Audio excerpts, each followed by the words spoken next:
ক্ষমতায় বিএনপি থাকে আর যদি আপনারা অন্য দলকে ভোট দেন, আমি কিন্তু আপনাদের কাউকে ছাড়বো না। আমি তাদের ঘর বাড়ি সব পুরায়া সরকার করে দেবো।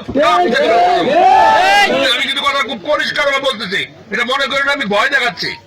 আমি পরিষ্কার করে বলেছি, কথা আপনি রেকর্ড করে বলে দিতে পারেন, যে দিয়া ইয়েতে ফেসবুকে ছেড়ে দিতে পারেন, আমার অসুবিধা নাই। আমি এটা মিন করতেছি। সুতরাং আমাকে যেন অপমানিত না হইতে হয়। আমি যদি অপমানিত হই, সে অপমানের শোধ কিন্তু আমি ওইভাবেই নেবো। কিন্তু ঠিক আছে না?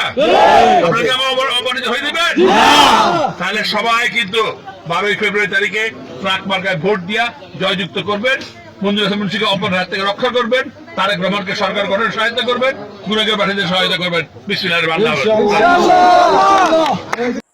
দেশের রাজনীতিবিদ ও রাজনৈতিক বিশ্লেষকদের টকশো শুনতে চ্যানেলটি সাবস্ক্রাইব করবেন এবং ভিডিওটি ভালো লাগলে একটি লাইক দিয়ে আপনার মূল্যবান মতামত জানাতে ভুলবেন না।